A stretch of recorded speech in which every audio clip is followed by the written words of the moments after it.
Remember that sustainable success isn't just about increasing your revenue, it's also about growing in a way that maintains or improves your profit margins. And as Gwen just pointed out, your satisfaction as a business owner, because you're a people too, so you matter.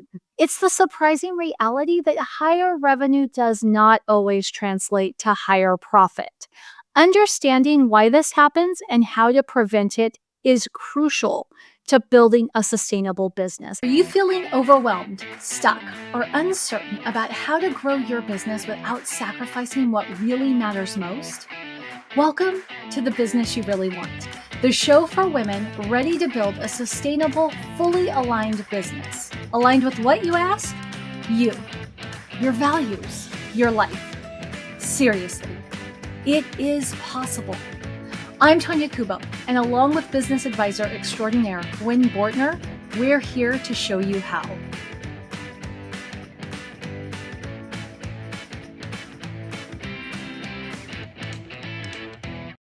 So you've hit that revenue goal you have been dreaming of, but something doesn't quite add up. Your bank account isn't reflecting the success that you see in your top line numbers. You know what? Maybe your growth strategy is actually eating up your profits. Today, we are diving into the profit paradox when making more means keeping less. Hi, everybody. My name is Tonya Kubo. I'm here with Gwen, and today we are tackling a challenge that many successful entrepreneurs face, but few talk about. It's the surprising reality that higher revenue does not always translate to higher profit. Understanding why this happens and how to prevent it is crucial to building a sustainable business. And Gwen, I want to kick this right over to you to help us understand the relationship between revenue and profit. So people assume revenue will translate clear down to the bottom line of your income statement or your P&L or whatever you call it, which is where you actually see profit. And it can, but it's not an absolute. That is not the way the math actually works. Income and profit are two completely separate numbers.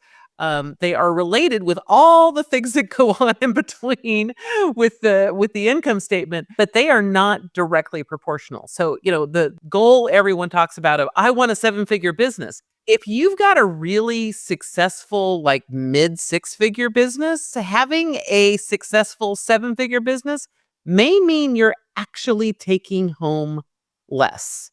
There's less actually going in your pocket, which seems very counterintuitive to a lot of people, because it is. You think, well, there's more income, so everything should, it should just grow on that same slope, that same scale, whatever, if you're looking at like an Excel graph or something, it's like if income is going up, then profit should go up. But those two numbers are not absolutely necessarily related. And that is the big problem that I think a lot of people have.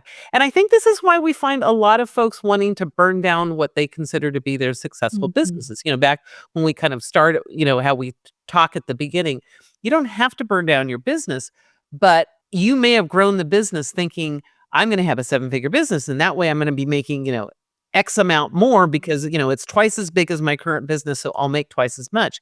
And very disappointed to find out I'm making the same, possibly less, maybe working harder. I mean, there's all sorts of things that go into that. And it's because we aren't looking at all of the other pieces that are related to a business.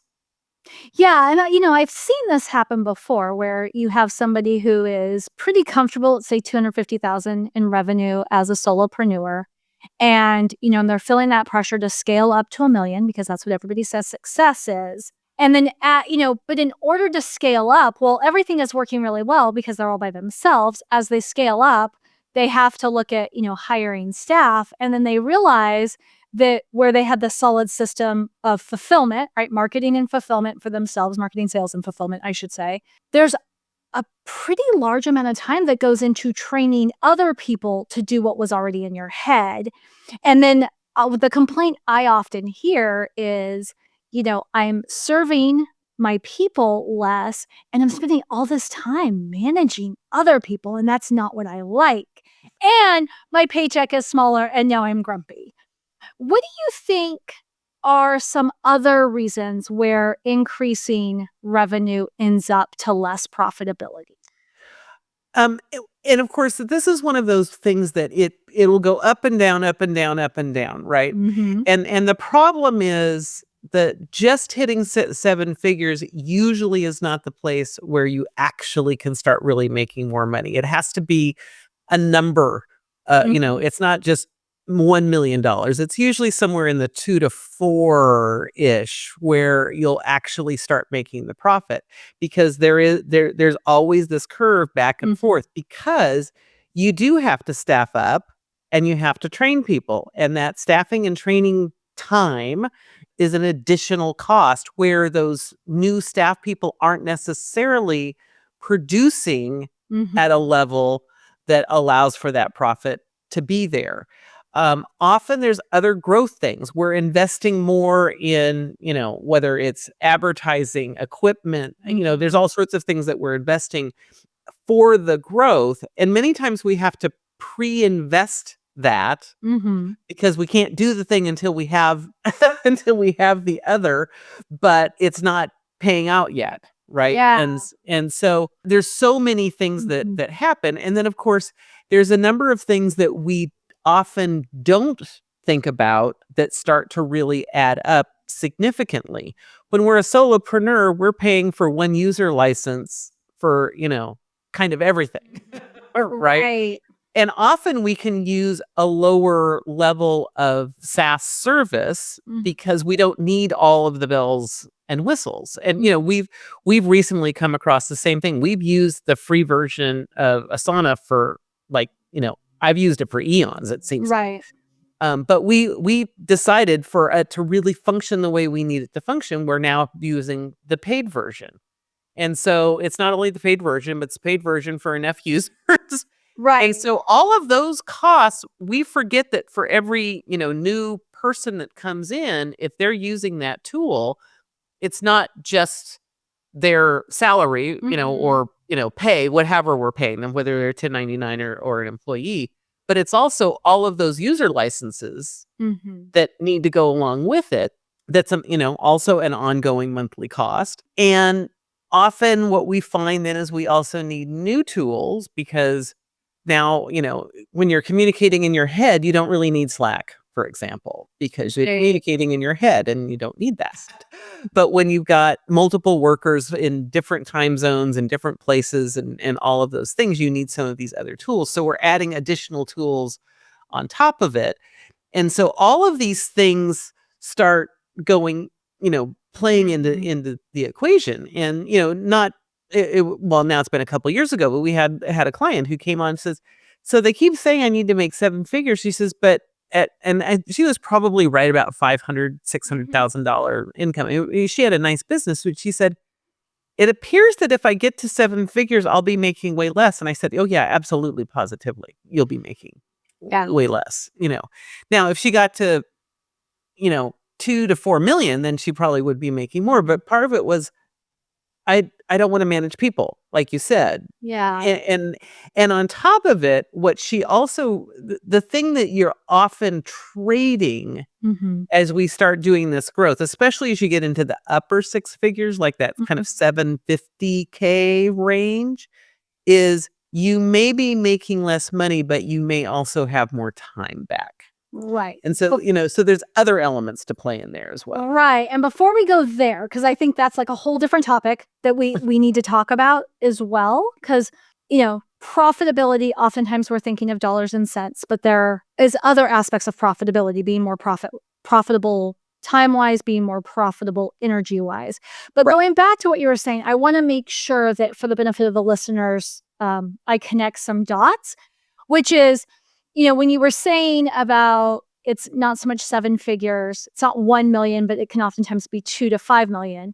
I think what you were meaning is that when you're at, say, 250 to 500K and you're looking to scale up to get to that $1 million business, you're having to take on costs, whether they're staffing costs, SaaS costs. I love how you pointed out that, there's the hiring of the people, but then suddenly the hiring of the people requires hiring the tools at a different level, right? So you're having to bring on all that to get yourself to $1 million, but you actually don't get the ROI, the profitability on that investment that got you to $1 million until you're at the 2 to 2.5 million mark. Is that accurate?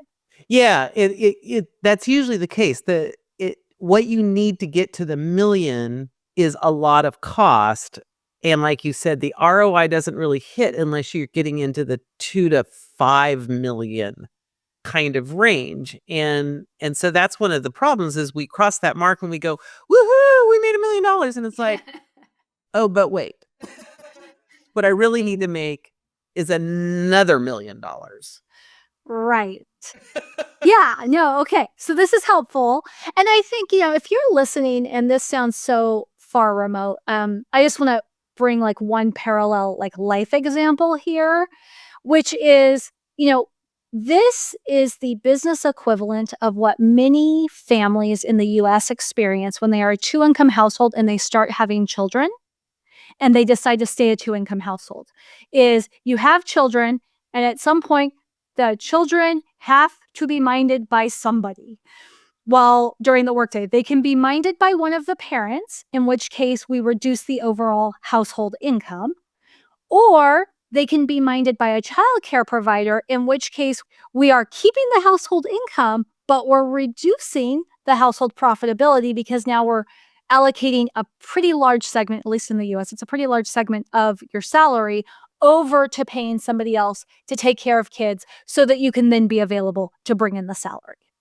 So it's the same aspect. I think it's interesting that we recognize that in our households, but we don't always recognize that in our businesses. Here really is what you're saying, and it's absolutely true both business and household, is everything's a trade-off. What are we trading for what? Right. And so, I'd started to go there and you paused me, which I completely am good with, but maybe. But let's segue now because this is perfect. Maybe what we're trading is we're trading some of our income for more of our time and energy, right? Because the same conversation we had with the client was I said, but at that $1 million, you won't be making as much money, absolutely.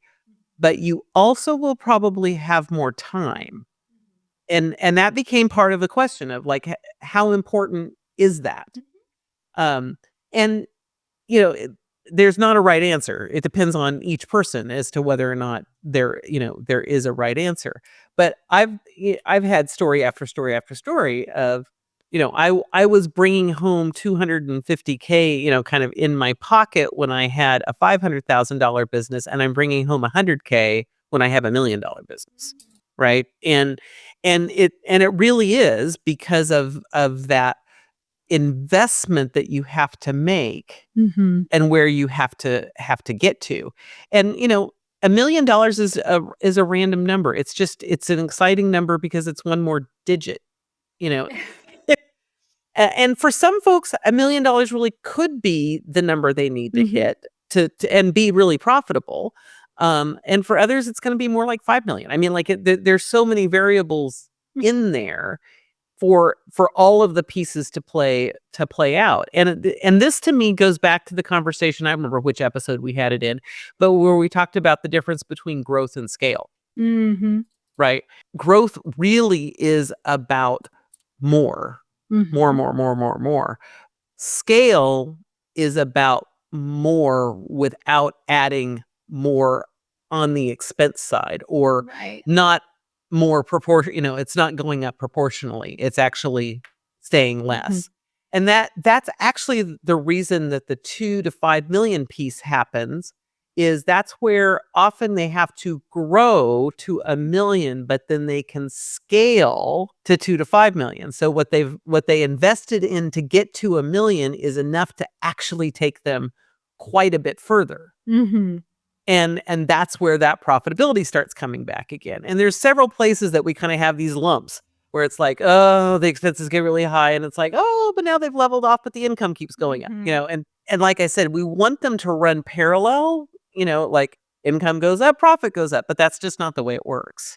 Right. Okay. So we've talked about the income side of profitability or the money side of profitability. We've talked about the time side of profitability. I feel like energy is an interesting one because for some of us, like for some business owners, the idea of building out an organization and having a team to manage is very energizing and would be worth pocketing less to just be able to say, like, I have an operation now. And then other people, and I happen to think a majority of female solopreneurs in particular fall under this kind of umbrella, but others, it is so depleting to manage a team. And so while they might have this organization and they might look outwardly super successful because they've got an agency, we'll just make that up, with 20 people, the idea of managing 20 people feels like they just had 20 extra children in their house. And so that can be very depleting. I'm curious from your perspective, is there any way to know before you start growing how growth and managing a team is going to affect your energy? Unless you've had other experiences that you can draw on, I'm not sure that, I mean, like, there's other experiences that aren't business experiences that you can draw on. Like, have you had to manage a team in a volunteer, situation? And was that like kind of fun to try and figure out how to make all the pieces work and deal with all the personalities and it was like, ooh, that's fun.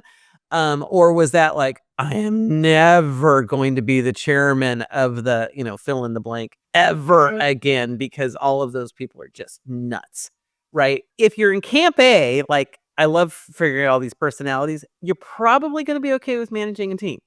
If you're in camp B, you're probably not. So there's probably other life experiences that have given you kind of a clue as to whether or not managing works for you or not. And, part of it is, and this sounds horrible when I say it, but do you actually like people? Now, Right. this is not an introvert or extrovert question. A lot of people think that's an introvert or extrovert question. It's not. There are introverts that really like people and there's extroverts that really don't like people. So the best definition I've ever heard of a qualifier to answer, like, are you a people person, is you can't say you're a people person unless you like people even on their bad days. I love that. I love that.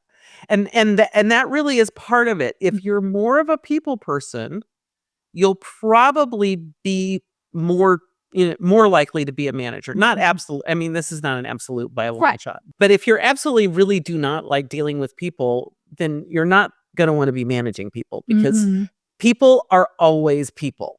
I should have my little thing that says people are problematic. It's the nature of being a people. Right. And I mean that in all the ways. I'm problematic too. You're problematic. I love working with you, but we're still problematic because it's the nature of being a people. Yeah. Right? We're independent. We're autonomous. We have all of our own thoughts. We stinking free will. Yeah. And well, and we never communicate nearly as well as we all think we do. And so, right? I mean, this is true. Right? So if having a team gives you energy, then that's probably a good thing. But if it really doesn't, then look at what are the ways, if you still want to grow your business, what are the ways that you can scale it, manage it, make that happen? A lot of folks say, oh, I'll just hire someone to manage them. And it's like, you can't even quite do that because you still need to manage that person. Right. It's managing the other people. And those people that are really good managers of other people generally are quite a bit more expensive. You're not going to get a $15 an hour person to manage a whole nother team. No, you are definitely not. So one of the things I like about this show in particular is that we confront a lot of those sacred cows that give spoiled milk. And so I'm curious from your perspective, what are some of the common growth strategies that you've heard of? Those common, like, this is what you have to do to build your business to be successful, or this is what makes a successful business. What are some common strategies that you have found in your experience actually decrease profitability? I'm not going to say that all of these decrease profitability, but they can. Okay? Because if any strategy implemented well can also be highly profitable. Mhm. Right. But some of what I'll say, the common advice out there that I don't necessarily buy into, for instance, is you need to stop doing one-on-one work and you need to do group work. Group work is the only way that you can be profitable. Okay. Well, that can be true. That I absolutely have seen people who've made more profitability doing group work. But that doesn't absolutely have to be true. And often if we start doing group work, we end up hiring other coaches and consultants to help manage the number of people that is part of the group. And so now that's an expense that's starting to take the money away. And I charge very differently for group work than I do for private work. You're generally not going to get the same rate when I'm in a group of 100 or 1,000 people that Right. I am if I'm working with you one-on-one. And so you need a lot more people in there. And then the question becomes, how easy is it for you to get people? How much more money are you spending on marketing and Right. and the sales process and some of these other things that don't necessarily get discussed. People only look at, well, now you can serve 20 people in an hour where you used to only serve one. And, and they take a very narrow slice of the entire picture and say, this is way more profitable. And it's like, well, that slice is more profitable, but are there other things in here that we're not looking at? Right. Right. And that's interesting that you brought that up because I have a client who has a membership. And we've been talking about like how do we add to the offer stack? And they came to me and they said, "Okay, it's time to do a group." Like that's the next step is we need to do a group. And this was sort of the thing with doing the group. And I pumped the brakes on it and I said, "Oh, no, no, no. We have this membership that's working really, really well, right? We have, say 30, 40 people showing up to the group calls on the membership. The next step actually is one-on-one because we don't have the information we need to know what does the group program need to entail that sets it apart enough from the membership that people will pay what they would consider a premium price for the group experience. We need the one-on-one work because first of all, one-on-one's easier to sell. We'll help you meet your goals around this topic, right? For this price. And then I was like, once we have maybe 10 to 15 one-on-one clients, we get enough information on the felt need that we can find the gaps with the membership, then we can do the group. But it was a really hard conversation because to your point, there's so much messaging out there that says group is so much more profitable than one-on-one. And that's exactly what they were thinking. They were like, well, but if I do one-on-one, I'm going to need people to pay me $500 a month for it to be worth my while. And if I do a group, I could actually have everybody charge me about $300 a month. And as long as my group has 5 or more people, I feel like I'm doing really well. And I'm like, yeah, except what are we selling them? Like, what's the transformation? Right? We don't have that information. And so there's no way that group offer would be as easy of a sell as it seems. But it's hard to fight, I'm going to just say the loud noise that's in the marketplace that defines success for us. So this is one sacred cow that gives spoiled milk, Gwen. What would you say to the person listening who says, everything you're saying makes sense? It matches the experience I'm having. And yet I still feel like a failure because I can list 40 people telling me that I'm supposed to do it this other way. So my first question always is, have you actually seen their numbers? And we both know that answer is no. None of us see the numbers. We just believe what people tell us. Right. We're often filling in a lot of gaps that aren't actually true. And because it feels like it should be true, but it's not necessarily true, right? So without having all the data, this belief that we have usually is not accurate or complete, right? And that really is where the problem is that, and I know we talked about this in a previous episode because I was re-listening to one of our episodes and we were talking about it, that this is the example where we hear people say, oh, but so I know someone who did such and such based on this thing. Mm-hmm. And someone else says, oh, I know someone who, and over time, what you realize is like, there's 40 people who all know the same one person. And we Right. think it's 40 people, but it's not. It's one person who One person who's had a actually level of had this success. level of success. Right. And to me, that's the same thing that we're talking about Mhm. here is people say, oh, yeah, no, this is super, super successful. And it's like, but is it? And they'll say, oh, but this is my income. And I know that, you and I've talked about this before. It's like, yeah, that's their income. Did you ask how many refunds they gave? Did you ask, so this was how much they sold. They Yeah. sold X, but they refunded Y, which Mhm. gives you Z, which is a completely different number than the X number that they're talking about. Right. Or, I've run launches for several business owners, and years ago, we had a launch that we thought was going to yield one result, that required hiring 10 people to help fulfill. And it did not yield that result. It sold enough to where we really only needed 2 people to fulfill, but we had these 8 other people who had the promise of employment that were like, oh yeah, by the average person, you or me would probably be very excited with the revenue that was generated by this launch.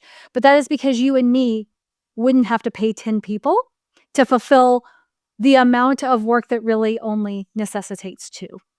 Right. Okay, so that is one sacred cow that gives spoiled milk. Go group all the way. Group, group, group.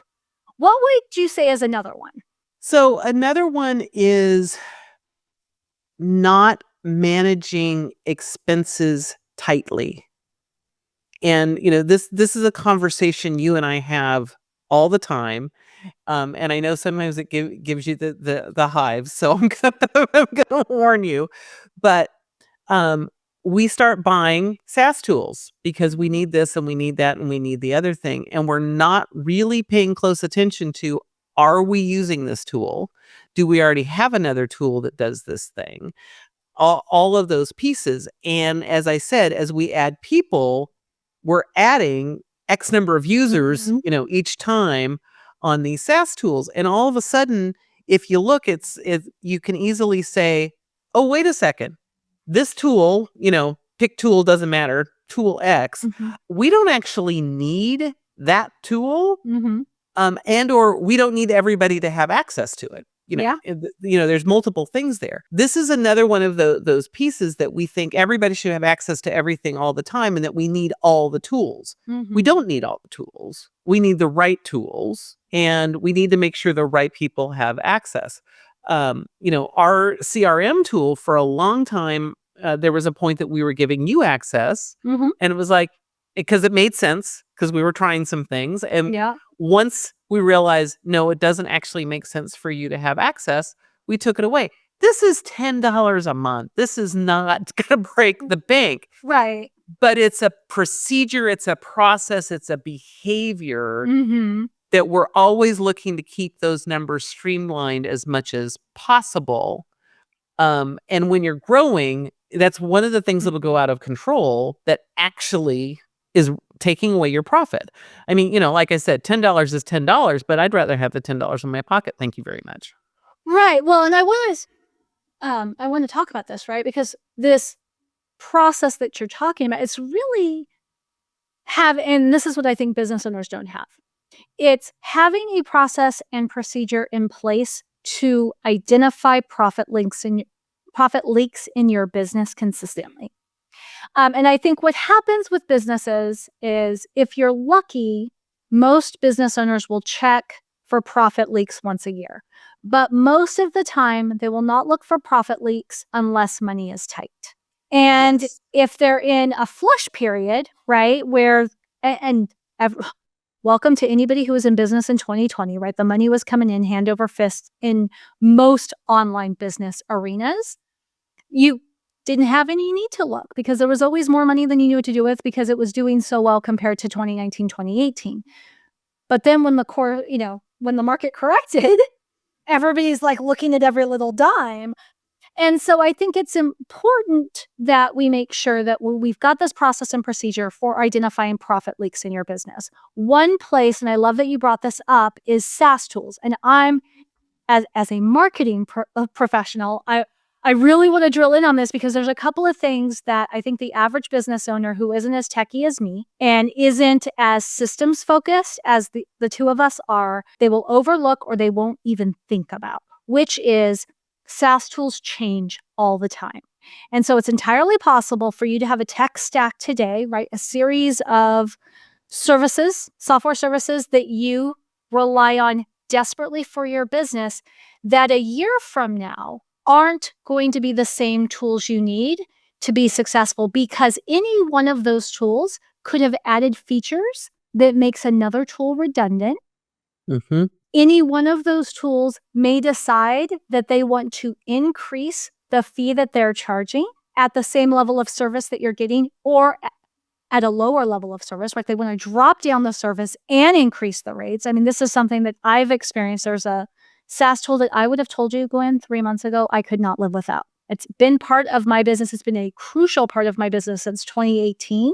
And at $200 a year, you're right, I couldn't live without it until I got an email in November that told me that they were increasing their fees across the board. And what I was paying $200 a year for, I was now going to need to pay $800 a year for. And there was a moment where I was like, oh my gosh, like I can't absorb that. Oh no, oh this, oh that. And then I was just like, wait a minute. Because it was such a crucial part of my business, because it was doing so well for me for so long, I never really thought to see who else is doing the same stuff. I never thought to see how has the marketplace changed since 2018. Well, come to find out, I'm paying for 3 tools that offer similar service. So then it was just a matter of going, okay, first of all, yay, theoretically I'm actually saving $200 a year in real costs, but I was saving potential of $800 a year in real costs, and eliminating one tool, which is one fewer thing to keep in mind, right? One fewer bill to stay on top of. And then I just have to look at what's left and go, okay, what's the best solution? And now back to your earlier point of, are you using the tools to the full capability? I am now using more of what's available to me for less money. So I think that's important with profit leaks. Go ahead. I want to hear what you and I was going to say, and that's a great point, because it's not just with marketing tools, it's with absolutely every single solitary tool, right? And from time to time, as you know, I will push back on you and say, okay, this thing has become available on another tool that we're already paying for. Do we need this redundant tool?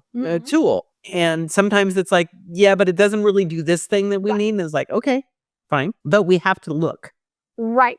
Exactly. Well, you have to look, and you have to not get too emotionally invested, I think, in the tool. Like sometimes but I already know how, I'm just going to pick on a random tool. I already know how Loom works.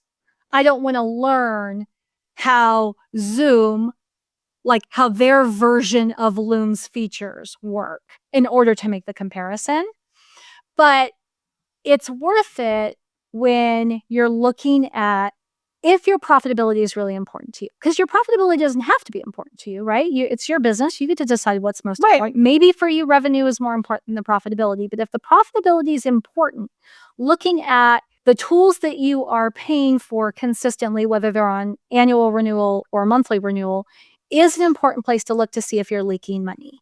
I'll give one more example, which is because I happen to know that a lot of our podcast listeners are book fans.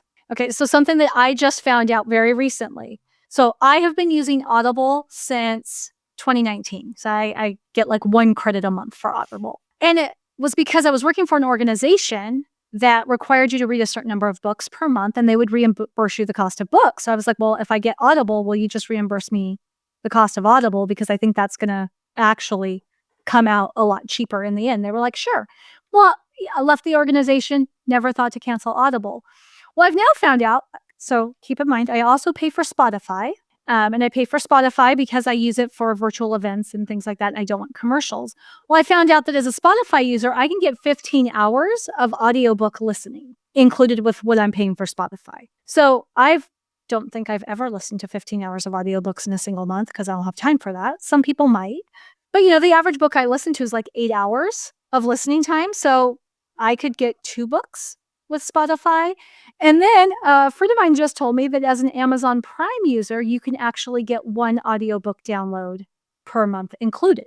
So I am paying for 3 things that give me access to 1 to 2 books to listen to per month. Mm-hmm. Right? So that's another example of, looking at your professional and your personal expense and see where are you leaking money. Because honestly, $14.99 a month for Audible, not a big deal. But That when too, you're yeah, doing the this $10 thing, a month, not a big deal. But mm-mm. you add it up, it's 100, 120, 150, $200 a year. And sure, you're not probably going to pay a mortgage with that, but it's better in your pocket Mhm. than not. What else could you be doing with that money? Right. Right? So I want to ask you about 2 other areas that I think are common profit leaks. One is inefficient systems. Talk Oh, to me for about sure. that. So that's really, to me, the difference between growth and scale. Scale is where we're saying we're going to do more with less. And almost always that's about making your systems as effective as possible, which often means we're going to do things differently than we've done them Mhm. before. Um, and sometimes it means getting different people than what we've currently got, doing things, and that's another hard step in these processes when it's like, but Susie doesn't really want to do this, and it's like, well, then Susie's probably no longer the right person for this role, Right. and and not that Susie's not a good person, but Mhm. the role has changed, right? And that's part of the scale piece. So effective systems and efficient systems will often reduce a whole lot of costs because we're reducing time, deliverability. There's just so many things that can be affected in that. But you often really have to get a fresh perspective on it Mhm. because no matter who we are, our natural tendency is, but this is the way that we do it. How else would we do it? Well, that's what I was just gonna add on to. So the efficiency of systems, I think that's where outside perspective is really important because oftentimes the way that you've always done it is the only way you know how to do it, the only way you can think of doing it. And so you need somebody who has some variety of experience to say, well, actually, you can do it like this or this or this. Other things that we don't think about in terms of like our systems and processes is duplication of effort. Oh, yeah, Of for sure. there was a I worked with a company and there was a task that we had to do every single week, and it literally involved copying and pasting from like between 5 spreadsheets. And the thing is everybody knew that you could use a pivot table to intersect the spreadsheets, but nobody knew how to do pivot tables. And so rather than stepping back and say, hey, can we go find somebody who can actually Can we hire like someone this to make this? Yeah. into a single spreadsheet, 5 of us just complained every single week about having to copy and paste between these 5 spreadsheets. Right? So that's and really it's like all we needed to do was find an outsider, but we just didn't feel like we had the time or the space in order to do that. So that's another. So we've got for sacred cows that give spoiled milk. And then we've got our profit leaks. So we've talked about the inefficient systems. We've talked about tech tools. What about underpricing your offers or new offers? It's interesting because you brought that up, and I'm not sure it's always the problem. Oh, I don't think it's always the problem at all. I think it's sometimes. And I'll say, I think it's actually rarely a problem if people are really moving in these big ways. In the earlier stages of business, I think it is a problem. And because I think we way underestimate what the value of things absolutely positively can be. But I also think it's one that people will jump to really, really fast, which isn't always the right answer of just raise your prices, just raise your prices. And it's like, yeah, at some point that may or may not make sense. But I do think it's important to make sure that you are looking and saying, does it really work? So, recently we created this new offer, Insight to Impact, and we were gonna price it. So I'm gonna use us as an example, because we were gonna price it really, really low, because we wanted to let everyone have access to it. We wanted them to just like say yes and do all of the things. And so when we first priced it, mentally, we didn't actually put it out there yet, but mentally, I think we were saying like $7 or $9 or something. I said $9. It was $9. Yeah, a month. But one of the things that was really important to us in this Insight to Impact is that we gave feedback when someone emailed us. Mm-hmm. Right. And when you say that, it's like, well, yeah, that takes like 3 minutes, 5 minutes. It's not a big deal. Right. But because we've got this other product, the weekly course of action product, that we do feedback every week on, and the numbers have grown over time, we're actually able to say, yeah, that's fine if you've only sold one, because it just doesn't feel like that big of a deal. But when you sell 100, right, all of a sudden the numbers don't work anymore. Mm-hmm. You can't pay someone with enough knowledge to actually be giving these kind of replies that we want to give, because it's not just a, nice job. We're actually trying to give insightful, thoughtful replies. Someone with your level or my level, of knowledge and experience, all of a sudden it's like, yeah, we can't afford to pay any, it's like, if we sold 100, we'll be losing a ton of money. Right. Right. And I think that's the thing where people will get off, is when they come up with this new idea and they don't actually run the numbers with enough numbers. Because like I said, if you say, well, it's only going to take 3 minutes. Well, you're right. That's only going to take 3 minutes. But if we have 100, that's 300 minutes, which is 5 hours of time. And 5 hours of time, if it's 100 at, that's $900. It's like, okay, that's fine, but that's per week. So now we need to do 20 hours of time. And it's like, am I going to be able to get somebody that I really want to pay for at, for $900 for 20 hours of time? I'm not sure that the level of person I need is going to do that. Yeah. Right. And so that all of a sudden, that's where you start running through the numbers. It's like, oh, wait, because people are always like, well, you'll make it up in volume. Well, that only works if there's actually some profit there to make. Right. And I see that same mistake made with when people start taking on affiliates for their offers. Oh, yeah. Especially if they're used to digital products, right? Because most of the time with digital products, the affiliate commission is 50%, but they want to do an affiliate offer with their group coaching. And so in their mind, well, I have to offer 50%. But what they don't realize is, okay, so your group coaching program, you now just said, okay, I'm going to take half. And if you go through with that and you make it up in volume, who's going to coach all these people, right? Like you're actually, when you cut it in half, assuming you have a reasonable price that you're charging, you now don't have enough money to hire anybody else. Yep. Okay, we have given so much of value today. I'm wondering, though, very quickly, if I was listening to this, Gwen, and was like, well, fine then, you have just poked holes in my balloon and every idea I ever had about how I was going to grow my revenue and be profitable. What next? Gwen, could you give us like 1 or 2 ideas of maybe ways that we can grow our business that almost always tend to be profitable? Is there anything like that? I don't even know.